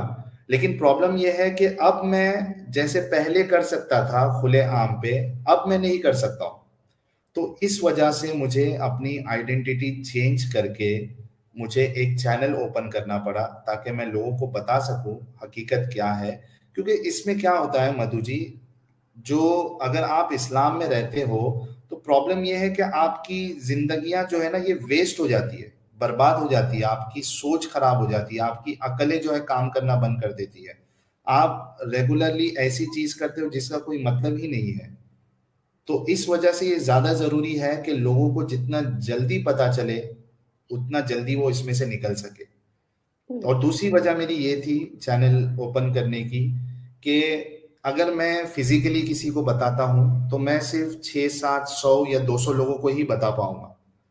वो भी मेरे लिए जान का खतरा है। लेकिन अगर मैं चैनल ओपन करता हूं और मैं उसमें अच्छे तरीके से, अच्छे अंदाज से अगर मैं अपनी बात रखता हूं, तो मैं अपनी बात को करोड़ों लोगों तक पहुंचा सकता हूं। ये भी एक वजह थी जिसकी वजह से मैंने चैनल खोला। और तीसरी वजह मेरी ये थी कि अगर मैं गलत हूं, यानी अगर मुझे मिसअंडरस्टैंडिंग हुई है इस्लाम को लेकर, हालांकि मैंने बड़े बड़े स्पीकरों से काफी घंटे मैंने डिस्कशन किया है इन मसलों पर, और उसके बाद मैंने ये फैसला लिया, या उसके बाद मैंने चैनल ओपन किया। ऐसा नहीं है कि बहुत सारे लोग बोलते हैं कि यार आपको उलमा के पास जाके पहले पूछना चाहिए था। मैंने डिस्कशन किया है, ठीक है, लेकिन आज भी मैं वो दरवाजा ओपन रखा हूं। अगर कोई आलिम आकर मेरे जितने एतराज है उसका अगर वो मुदल्लल जवाब देता है, कन्विंसिंग आंसर देता है, मैं आज भी इस्लाम कबूल करने के लिए रेडी हूँ। तो ये 3 वजह थी जिसकी बुनियाद पे मैंने अपना चैनल ओपन किया और लोगों का सपोर्ट आया। और चैनल ओपन करने के बाद जब मैंने इस्लाम को और अच्छे तरीके से देखा, तो आप यकीन नहीं मानेंगे कि इसमें इतनी गंदगियां हैं, इतनी गंदगियां हैं, इतनी गंदगियां हैं कि एक आम समझदार इंसान इसको कभी कबूल नहीं कर सकता।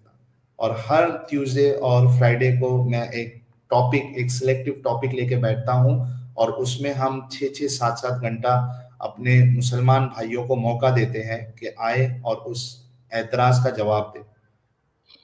2 बातें पूछ लूं? जी जी बिल्कुल। जी, एक तो ये कि आपके फॉलोअर्स में ज़्यादा हिंदू हैं कि ज़्यादा मुसलमान? ज़्यादा पुरुष हैं कि ज़्यादा स्त्रियाँ? और दूसरा जो सवाल आपने कहा, इसमें आपको और भी इतनी खामियाँ दिखी कि आपको लगा कि कोई भी रैशनल इंसान टिक नहीं सकता। तो ये बताएँगे आपको क्या-क्या ऐसी चीज़ें दिखी? जी। दोनों अ, चीज़ें बताइए, मेरे सवाल। बिल्कुल बिल्कुल। बहुत सारी चीजें हैं। मिसाल के तौर पे अगर आप एक न्यूट्रल पर्सपेक्टिव से मोहम्मद साहब की जिंदगी को अगर आप देखो, तो उसमें आपको दो हिस्से, यानी एक सिक्के के दो पहलू होते हैं ना, उस तरीके से एक पहलू वो है जो आपको आमतौर पे मुसलमान या मौलवी बताते हैं, और एक पहलू वो है जो अक्सर मुसलमानों को भी नहीं पता है। उसमें से अगर आप टोटली अगर एनालाइज करो तो आपको ये समझ में आएगा कि हजरत मोहम्मद साहब जो है, उन्होंने अल्लाह के नाम का सहारा लेकर उनको जो जो चीजें करवानी थी उन्होंने वो चीजें करवाई। लोगों पर जो है एक यानी उसको कहते हैं ना, मिलिटेंट आइडियोलॉजी जो होती है, कब्जा करने वाली, उस तरीके से उन्होंने काम किया है। और उसमें बिल्कुल इंसानियत नहीं है, कई सारी चीजें हैं। जैसे मिसाल के तौर पे मोहम्मद साहब के लिए कहा जाता है कि ये रहमत लिल आलमीन है, तमाम जहानों के लिए रहमत बनाकर भेजे गए हैं। लेकिन एक हदीस है जिसमें एक सहाबा उनके पास आके कहते हैं कि जब हम रात के हमले करते हैं, नाइट अटैक करते हैं, तो उसमें मुश्रिकों की औरतें और बच्चे भी मारे जाते हैं। अगर किसी को उसका रेफरेंस चाहिए तो मैं अभी शो कर दूं, जाके देखें, मुसलमान जाके देखें और उसके बाद खुद फैसला करें कि इनको कैसे आप रहमत लिल आलमीन कह सकते हैं। तो जब सहाबा उनसे सवाल करते हैं कि आप जो है वो, हम जब नाइट अटैक करते हैं तो जो मुशरिक है, जो पॉलीथिस्ट है, उसमें सब आ जाते हैं, हिंदू और क्रिश्चियन और जीव सब आ जाते हैं। जो अल्लाह के सिवा किसी और की पूजा करे वो मुशरिक हो गया। तो अब अगर मैं आपसे कहूं मधु जी कि आपने जो मुझे काम दिया है उसमें बच्चे मारे जा रहे हैं, मासूम मारे जा रहे हैं, तो आपका जवाब क्या होगा? मान लीजिए आप प्राइम मिनिस्टर है, ठीक है, हुँ। या आप एक ऊंचे ओहदे पर है, आपने किसी को टास्क दिया और वो बंदा आकर कह रहा है कि आपने जो टास्क दिया है हम जाके अटैक कर रहे हैं, लेकिन उसमें मासूम बच्चे भी मारे जा रहे हैं, आपका जवाब क्या होगा?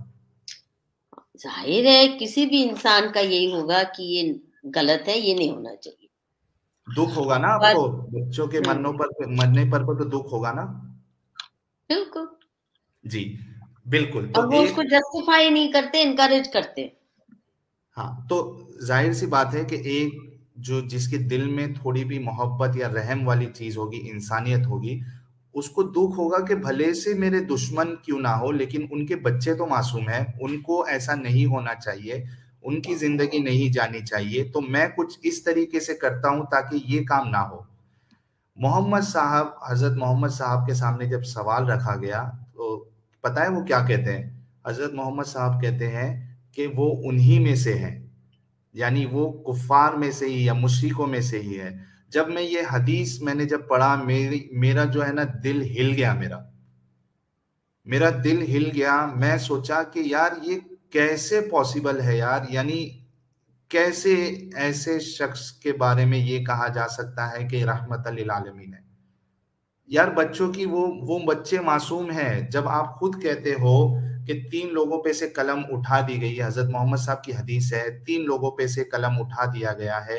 एक पागल जब तक कि वो उसका पागलपन दूर ना हो जाए, एक सोया हुआ जब तक कि वो जाग ना जाए, और तीसरा बच्चा जब तक कि वो बालिग ना हो जाए। उस उन पे कोई हिसाब नहीं है, और यहाँ पे आपको दुख नहीं हो रहा है। अगर मैं उनकी जगह पे होता तो मैं कहता नाइट अटैक बंद कर दो आप लोग, अगर इससे बच्चे मर रहे हैं तो नाइट अटैक बंद कर दो। लेकिन मोहम्मद साहब कह रहे हैं तो कोई मसला नहीं है, उन्हीं में नहीं, से पर है। आप सिर्फ नाइट अटैक आप होते तो आप ये सिर्फ थोड़े कहते नाइट अटैक बंद करो। आप तो ये कहते हैं लूट डकैती बंद करो, दिन में है चाहे रात में है। सवाल नहीं, सिर्फ नाइट अटैक का नहीं है ना। आप उसको लूट और डकैती कह रहे हैं, ये तो वो एक इस्लामिक काम समझ रहे हैं। अगर मैं उसको वो सवाल इस्लामिक नहीं है, तो काम इसलिए आप ये मत कहिए ना कि आप होते तो क्या कहते। आप, मुझे नहीं लगता कि आप आप किसी वो भी काम ही कराते। हालात में लूट और डकैती को मजहबी काम मान लेते, तभी तो बिल्कुल आपका मन खिन्न हो गया ना। बिल्कुल बिल्कुल। अच्छा, इसके अलावा मधु जी, ये जो एक एक वर्शिपिंग प्लेस था जिसे काबतुल यमीनिया कहा जाता था, एक काबा जैसा था वो, और उसमें जो है वो बुद्ध की पूजा ईजा होती थी। तो हजरत मोहम्मद साहब जो है अपने एक सहाबा को भेजकर कुछ 150 घुड़सवारों के साथ उसको वो तुड़वा देते हैं, और वहां पे जितने लोग होते हैं 100 के आसपास, उनको भी मार देते हैं ये लोग। अब मुझे ये बताइए कि जितने मुसलमान हैं, क्या उनकी भी ऐसी थिंकिंग है कि एक इंसान को अपने मजहब पर या उसकी जो इबादत गाह है उसमें उसको अपनी इबादत करने का हक है या नहीं है? जिस तरीके से मुसलमानों को मस्जिद में जाकर नमाज पढ़ने का हक है, उनका राइट है, उसी तरीके से एक हिंदू को टेंपल में जाके अपनी पूजा करने का हक है, एक क्रिश्चियन को अपने चर्च में जाके अपनी जिस तरीके की भी इबादत है उसको करने का हक है। इंडिया के जितने मुसलमान हैं वो आपको यही जवाब देंगे कि सबका हक है। अगर नहीं सबका देते, हक है। नहीं नहीं नहीं नहीं नहीं, बिल्कुल नहीं देते। ये हम्म। ये देखिए, ऊपर से नौटंकी कुछ एक कर लेते हैं, परंतु यदि ये बिलीव किया होता तो जितना फसाद उन्होंने राम मंदिर की पावन भूमि लौटाने में किया वो नहीं होता। उनको शर्मसार होते कि क्यों इस्लाम के नाम पर इस तरह मंदिर, और एक नहीं हजारों लाखों मंदिर तोड़े गए, तो आज भी टूट रहे हैं, आज भी टूट रहे हैं। तो ये सवाल तो आप मुस्लिम से कर ही नहीं सकते ना, क्योंकि हमारे मंदिरों को तोड़ना तो उनका मजहबी मैंडेट है, उसके बगैर वो अच्छा मुसलमान ही नहीं हो सकते।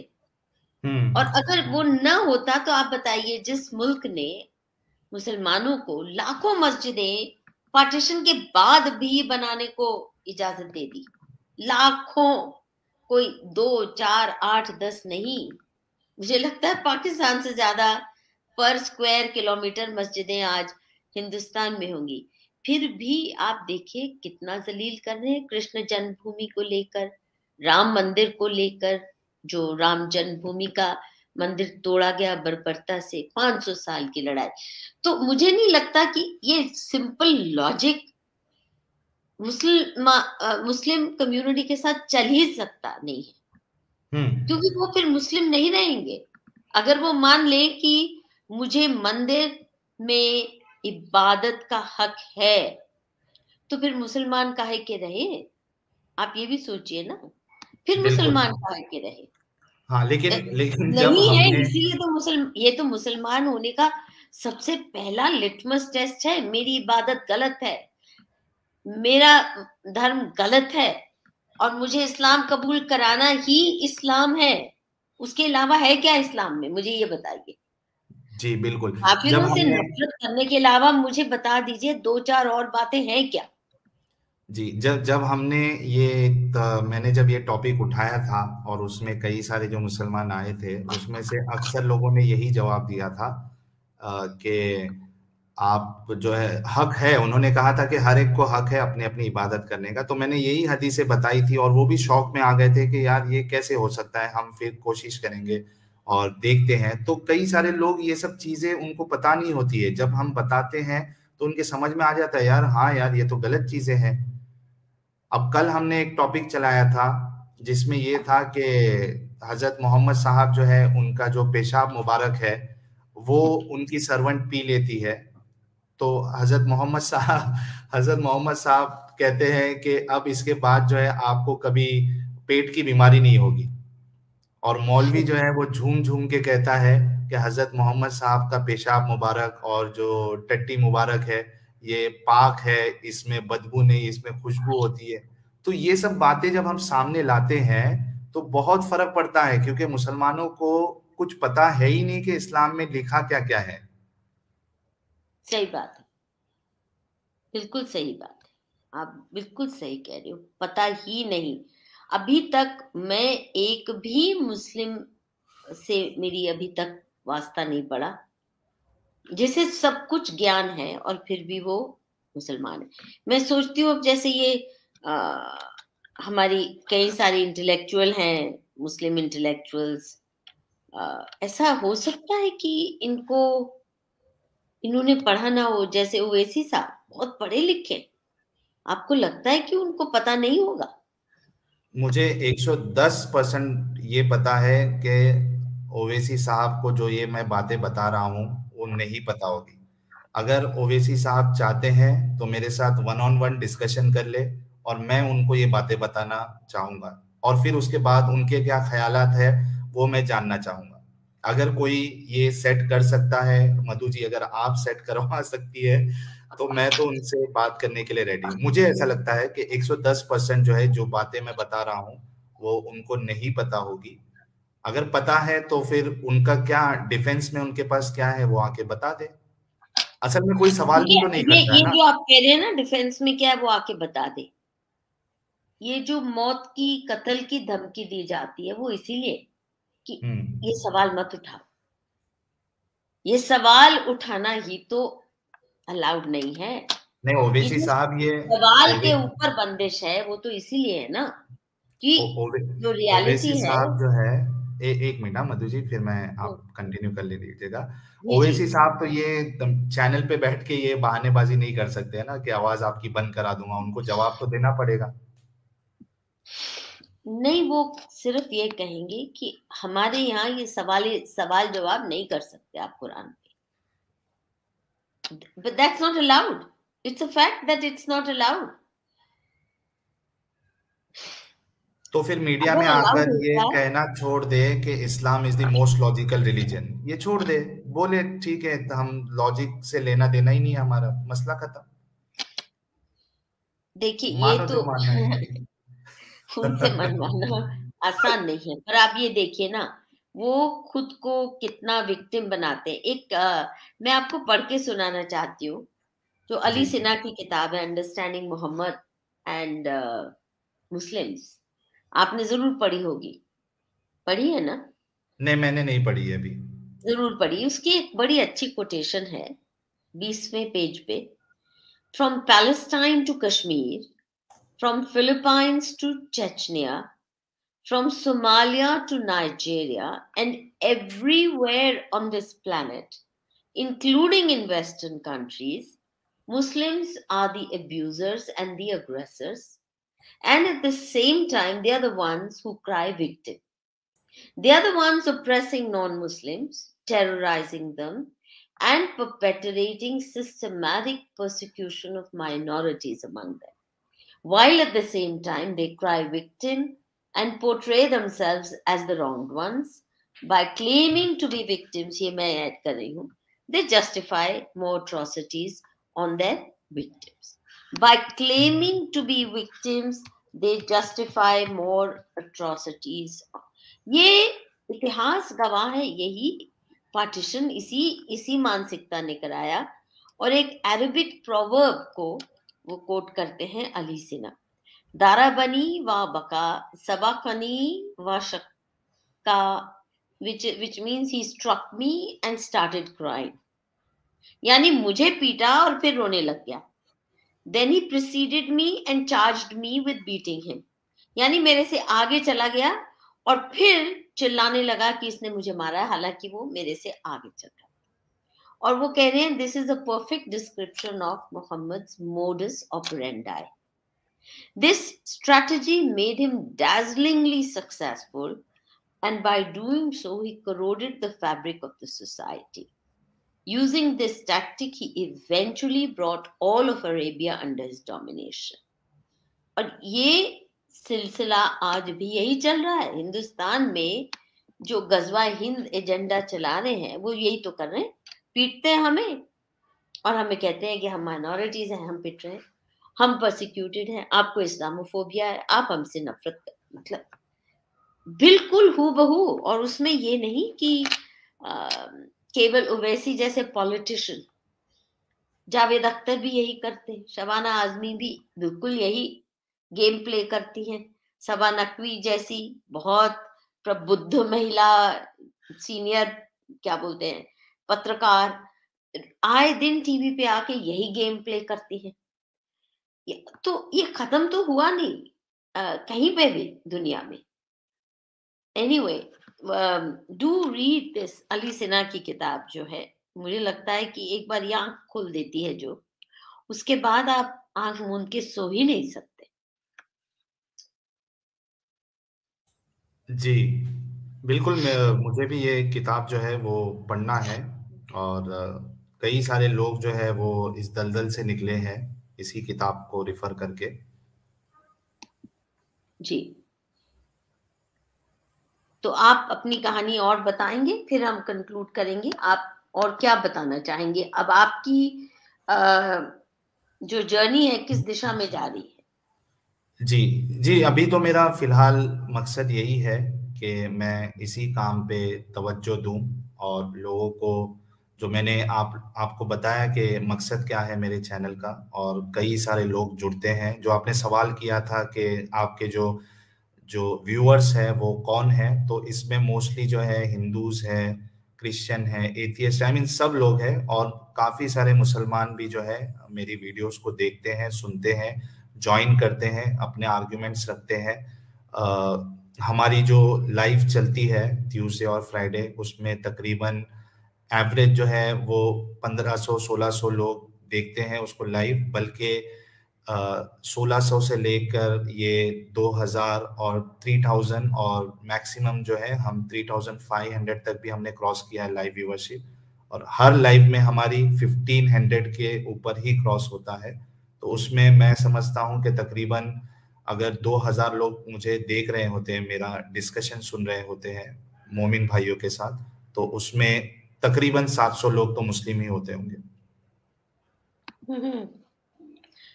ये बहुत अहम बात है कि आपकी, और जो मुस्लिम्स आते हैं आपकी बातें सुनने, तो झगड़ा करने आते हैं, आपको गाली थ्रेट्स देने की वाकई अच्छी डिस्कशन हो पाती है उनके साथ?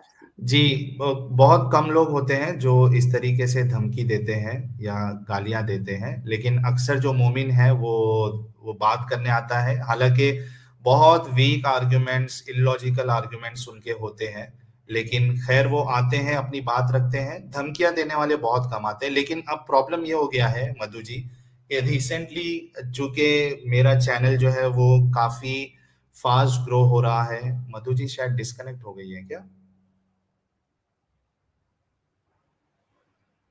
या मैं डिस्कनेक्ट हो गया हूँ? मैं वही कनेक्ट करता हूँ, आप अपनी बात रखिए. जी, तो मेरे पास जितने लोग आते हैं वो जितने मोमिन आते हैं वो अपनी बात रखने के लिए आते हैं, और होता ये है कि एक पॉइंट ऐसा आता है जब उनके पास दलीलें खत्म हो जाती है तो कुछ मोमिन जो है वो गाली गलौज पे उतर जाते हैं, नहीं तो अक्सर जितने भी मोमिन आते हैं वो अपनी बात करने ही आते हैं। अक्सर मुझे धमकियां नहीं मिलती है, कुछ लोग धमकियां देते हैं, लेकिन अब प्रॉब्लम ये हो गया है कि जो मुफ्ती हजरात है वो हमारी बातों से इतने परेशान हो गए हैं, हमारे सवालों से इतने परेशान हो गए हैं कि अब उनके पास इल्मी तौर पे हमारी बातों का रद्द करने के लिए कुछ नहीं बचा है। तो हाल ही में एक मुफ्ती है पाकिस्तान के, उन्होंने किसी एक बंदे की आइडेंटिटी रिवील की और उसको मेरा नाम दे दिया है। तो इस तरीके से ये लोग जो है मेरी आवाज बंद कराने के लिए मुझे इस तरीके से ब्लैकमेल करने की कोशिश करना चाह रहे हैं, लेकिन इसके बावजूद मैं अपने इस काम को नहीं बंद करने वाला, मैं अपनी बात रखने वाला हूं। बस मुझे चाहिए कि जितने मेरे सपोर्टर है या जो देश में जो भी इंस्टीट्यूट है, यानी जो लीगल इंस्टीट्यूट है या जो भी है, उन्हें चाहिए कि वो मुझे प्रोटेक्शन दे इन केस अगर ऐसी कोई बात होती है। मैं चाहता हूं कि मेन स्ट्रीम मीडिया इसको कवर करे ताकि हम अपनी बात जो है वो और खुल के रख सके और ये हमारा मूवमेंट बंद ना हो पाए। देखिए, जहां तक मेन स्ट्रीम मीडिया की बात है, अभी उनका तो कोई गारंटी ले नहीं सकता वो किस दिशा में जाते हैं, क्योंकि वो बिजनेस इंटरेस्ट हैं, कहाँ जाएंगे उनके ऊपर तो हम जैसों का अब कंट्रोल नहीं रहा। किसी जमाने में मेरे जैसे खुल के लिखते थे, मुझे बुलाया जाता था। Today even I am a persona non grata उन अखबारों के लिए जिनमें मुझसे मांग के आर्टिकल्स मांगे जाते थे, कहा जाता था कि प्लीज लिखिए हमारे लिए। इसी किस्म से टीवी चैनल्स का भी वही हाल है।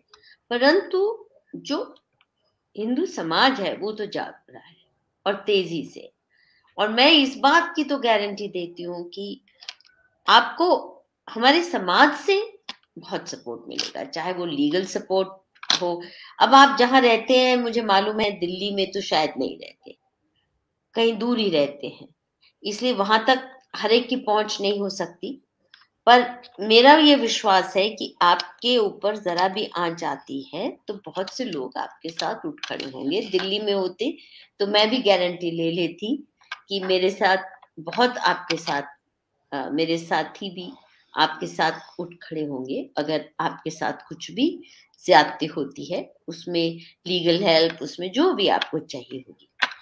पर आप देश के किस हिस्से में हैं, वहां आपके लिए सपोर्ट कैसे जुटाएं, उसका भी कुछ करना ही चाहिए हमको। जस्ट बी सेफ, मेरा तो यही आपसे आग्रह होगा कि आप अपनी सेफ्टी का जरूर इंतजाम कीजिए। आप जैसी आवाजें बंद नहीं होनी चाहिए, ज्यादा बुलंद होनी चाहिए। अभी एक उज़्मा जयदेवी उज़्मा है, जी उन्होंने आपको मुबारक देते हुए कुछ बोला जी, था। वो भी एक्स मुस्लिम ही है, जी, उस्मा जी भी एक्स एक्स मुस्लिम मुस्लिम है, है। और मैं उम्मीद करती हूँ कि बहुत जल्दी जयदेवी उस्मा जी मेरे प्रोग्राम में आप आएंगी और अपनी कहानी रखेंगी। बहुत बुलंद आवाज में बात करती हैं। तो मैं चाहूंगी कि ऐसे ही जिस तरह हमारी अफगान बहन खुल के बात कर रही है हमारी टीवी चैनल पे, कई आई हैं इस्लाम छोड़ के, उससे भी ज्यादा बुलंद आपकी आवाज हो। और ये सिलसिला शायद बंद होने वाला नहीं है। ये तो एक नया भारत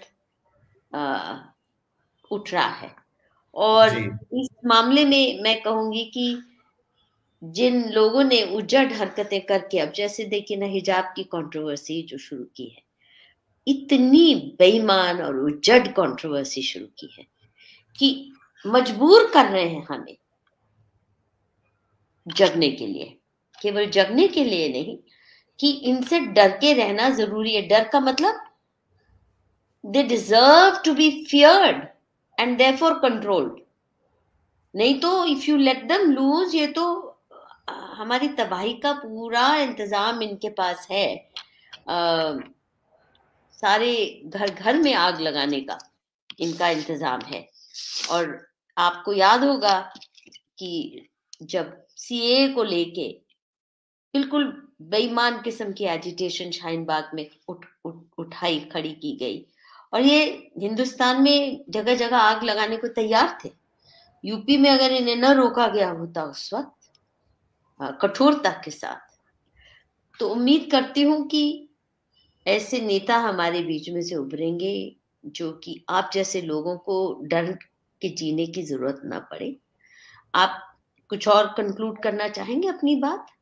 जी, बस मैं ये कहूँगा कि इन केस अगर वो लोग मुझे जान से ख़त्म भी कर दे, तो एक साहिल मारोगे लाखों साहिल निकलेंगे। और ये आप लोगों को बाखूबी मालूम है कि वाकई में ऐसा होने वाला है। बस मैं यही कह के अपनी बात को ख़त्म करूँगा मधु जी, कि जितने मुसलमान भाई है, बहनें हैं जो सुनती हैं, उनको चाहिए कि इस्लाम की जो सोर्सेस है, कुरान और हदीस, उनको आप फिर से देखिए एक न्यूट्रल पर्सपेक्टिव से। ईमान अकीदत की पट्टी उतार कर आप इसको देखिए। अगर आपको उसमें हेट ना मिले तो फिर एक अलग बात है। अगर आप ये पट्टी उतार दोगे तो उसमें आपको हेट मिलेगा, उसमें आपको इंसानियत नहीं मिलेगी। आपकी जिंदगी जो है अब बर्बाद होने से, तबाह होने से, वेस्ट होने से आप लोग बचा लीजिए। अगर आपको लगता है कि मैंने कोई बात गलत कही है और आउट ऑफ कॉन्टेक्स्ट कही है या बिना दलीलों के कही है, तो मेरा चैनल इंडियन एक्स मुस्लिम साहिल हमेशा के लिए ओपन है, आप लोगों के लिए ही है। आप उसमें आ सकते हैं और मेरी बातों को गलत साबित कर सकते हैं। और बहुत बहुत धन्यवाद मधु जी कि आपने मुझे मौका दिया आपके चैनल देखिए पर। आपके लिए कितने मैसेजेस आ रहे हैं। इससे पहले ये अशोक भी आपको मुबारकबाद दे रहे हैं। इससे पहले एक और था साहिल भाई की तरफ काफिर से। क्रिश थे। हाँ, काफिर क्रिश थे, उन्होंने भी आपको मुबारकबाद दी। आशीष एक बार फिर से चला दो जिन जिन लोगों ने सुपर चैट के माध्यम से। हाँ जी, अभिनीत चौधरी ने भी आपको ये साहिल जी के लिए आपको बहुत बहुत नमन। तो बहुत आपके शुक्रिया लिए तो अभिनीत जी। और भी लोग बहुत तैयार खड़े मिलेंगे आपको। बस ये है कि हम ये जय देवी देखिए, दैट्स व्हाई मुफ्ती सेड इस्लाम अकल के का नाम नहीं, इस्लाम सिर्फ नकल का नाम है। To follow Islam you don't need a brain. बिल्कुल सही कहा जय देवी आपने। और डीए कह रहे हैं अपना हीरो आ गया साहिल, ऐसे ही काम करना चाहिए, हम इनके साथ हैं। बहुत शुक्रिया और डीए जी। ये जो अभी सोशल मीडिया में सपोर्ट आपके लिए जुड़ रही है, मुझे लगता है कि ये बहुत जल्दी ग्राउंड पे भी हर शहर में ऐसे सपोर्ट ग्रुप बनेंगे, क्योंकि खतरा सिर्फ आपको नहीं है, खतरा हम सबको है।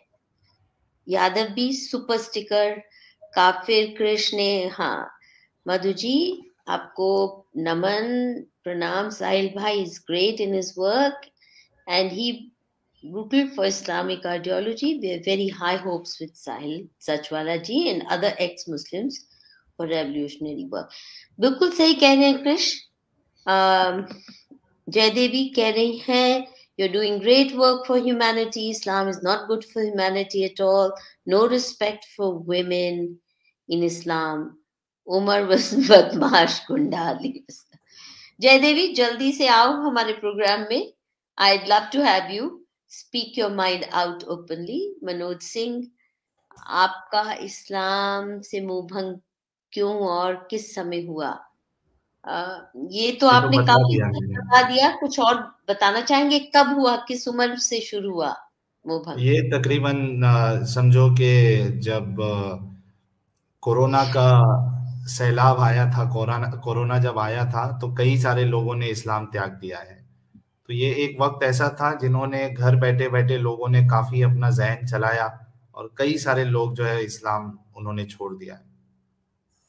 इसमें सोशल मीडिया का भी रोल रहा होगा, क्योंकि पढ़ने का टाइम मिला, लेक्चर सुनने का।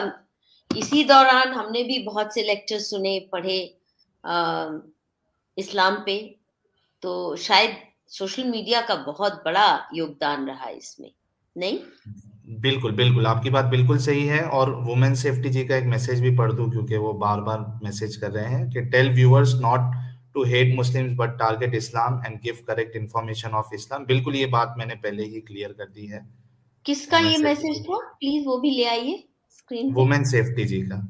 विमेन सेफ्टी जी का, ठीक है जी, बिल्कुल सही बात है। हमें मुस्लिम से कोई शिकायत नहीं, हम सिर्फ कहते हैं हमसे नफरत और ऐसा एजेंडा मत बनाओ कि हमारा कत्लेआम निहित है आपके अल्लाह के हुक्म अनुसार। आज मुझे किसी ने कहा मे अल्लाह ब्लेस यू, तो मुझे हैरत हुई कि मेरे पास ब्लेसिंग्स कहाँ से आएंगी, क्योंकि मैं तो हूं ही काफिर, और अल्लाह तो काफिरों को बिल्कुल नापसंद करते हैं। मेरे लिए तो दोजख है, मेरे लिए तो जहन्नुम है, वो आग वाला। साहिल भाई, हम सभी को आपसे बहुत उम्मीद है, और ये बहुत अच्छी बात है साहिल भाई, आप बिल्कुल उत्तेजित नहीं होते, शांत स्वभाव से करते हैं। कुछ है जो बहुत उत्तेजित होके गाली गलौज भी करने लगते हैं, आप बिल्कुल भी ऐसा नहीं करते। तो शायद ये भी एक बड़ा कारण है कि आपकी बात की सुनवाई निहित है। And the future lies with you Sahil, you the जी future of humanity, and I'm sure many will be inspired by you. Madhu ji, Okay मैं, friends, हाँ, जी मैं सिर्फ एक लास्ट में ये कह दूं जो आपने कहा, तो मेरे चैनल पे कई मुस्लिम भाई जो आते हैं वो इस बात का इकरार करते हैं कि हमें आपसे इसलिए बात करने अच्छा लगता है क्योंकि आप तमीज और अदब के दायरे में अपनी बात रखते हैं। तो वो लोग आके ये चीज को मानते भी हैं, कई सारे मुसलमान।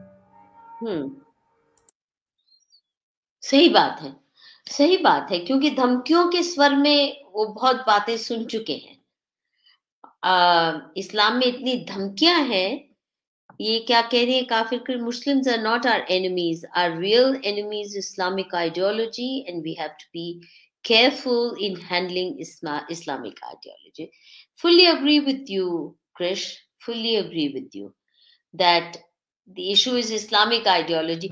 और मजे की बात है कि जो जर्नी साहिल ने ट्रैवल की, वो बहुत से लोग ऐसा समझते थे इस्लाम तो ठीक ही होगा, प्रॉब्लम मुसलमानों में है। ये बहुत तकियानूसी होते हैं, ये बहुत कट्टर होते हैं। No, the problem is otherwise, completely otherwise, which is the problem is with the ideology। जहां अल्लाह हुक्म का गुलाम है, पैगंबर की हर बात के लिए वो आदाब बजाते हैं और आ जाती है एक नई आयत। तो अनोखा ही है ये सिस्टम, एक तो अपने को पैगंबर समझना और फिर अल्लाह को कहना चलिए आज मेरा ये मन है तो आज इसके लिए आयत भेज दीजिए, कल वो होगा तो मेरी हुक्म की तालीम उसमें भी कर देना। दिस इज इंडीड, और कंपल्सरी होना चाहिए। मैं तो ये कहती हूँ हिंदू भले ही महाभारत रामायण न पढ़े, कुरान हदीस और लाइफ ऑफ मोहम्मद जरूर पढ़े, और ये लेसन तो कंपल्सरी होना चाहिए। It's become very necessary for us to understand what we जी आर जी, डीलिंग विद। इट्स वेरी बिल्कुल essential that we understand that. और ये अरबी में मदरसों में ऐसे ऐसे ऐसे ऐसे ऐसे ऐसे रट के इस्लाम जो पढ़ाने की तहजीब है उससे बाहर निकल के उस पे बहस भी हो सके, चर्चा भी हो सके। I think that's very essential. वो तभी होगी जब मुसलमान असल में पढ़ेंगे, सिर्फ कुछ आयातें रटेंगे नहीं, या कुछ दो चार 10 जुमले रट के नहीं बात करेंगे। जयदेवी कह रही है for Muslims Umma remove apostasy law from sharia law, everything will be all right। You're right, अगर apostasy law खत्म हो गया और इस्लाम की तौहीन में अगर ये नहीं कि सर तन से जुदा वो धमकी नहीं है, तो डिस्कशन तो हो सकेगा। You're right Jaydevi. आपका क्या ख्याल है साहिल, क्या कहेंगे आप इस पे? बिल्कुल बिल्कुल, ये जो मैंने कहा ना मधु जी के अपोस्टेसी लॉ और ये सोशल बॉयकॉट करना अगर लोग छोड़ दे तो मैं गारंटी के साथ कह सकता हूँ इतने सारे एक्स मुस्लिम सामने आएंगे।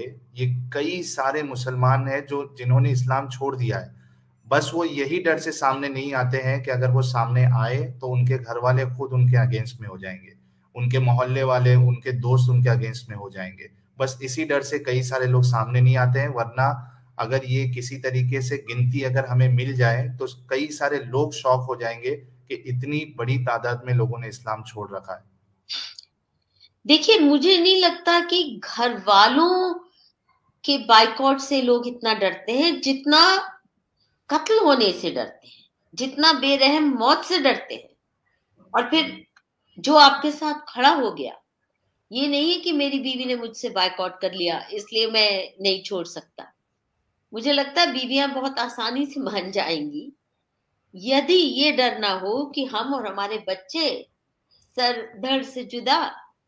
ये जो डर है वो अपोस्टेसी लॉ से जुड़ा हुआ है। अगर केवल परिवार गुस्सा होता है, नाराज हो जाता है, वो उनको 2-4 साल में मनाना आसान होता है, लॉजिक से, प्यार से। पर यहाँ तो दहशत है ना, सवाल दहशत का है, वो दहशत खत्म करनी है। और उम्मीद करते हैं कि हमारी भारत सरकार भी बहुत जल्द उस रास्ते पे चलेगी। ये दहशत गर्दी जो है इस्लाम की, इसको कंट्रोल में लाया जाए। जिस दिन दहशत गर्दी खत्म हो गई और ये अपोस्टेसी लॉ जो कहा है, बहुत सही कहा आपने। साहिल भाई, आपकी वजह से मेरा एक हिंदू भाई इस्लाम कबूल किया था, वो वापस हिंदुइज्म में आ गया। आपका बहुत बहुत शुक्रिया। God bless you brother. ये मयूर राठौड़ बड़ी कह रहे बात हैं। कह दिया मयूर भाई ने, बहुत खुशी हुई मुझे। बहुत बड़ी बात है, बहुत बड़ी बात है। मयूर जी, बहुत मुबारक, आपका दोस्त आपको मिल गया, आपका दुश्मन नहीं बना। और नहीं आपके तो दोस्त आप को भी हमारी एक तरफ से दुश्मन। मुबारकबाद। जी, थैंक यू साहिल भाई। अगर आप ऐसे लोगों को मोटिवेट कर रहे हैं तो हमें आप पे बहुत फक्र है, और आपकी आवाज और बुलंद हो, उसमें जो भी हमारा सहयोग आपको मिल सकता है जरूर मिलेगा। और I am there for you whenever. Okay, बहुत इन्हीं शुक्रिया, चीजों बहुत की बहुत शुक्रिया।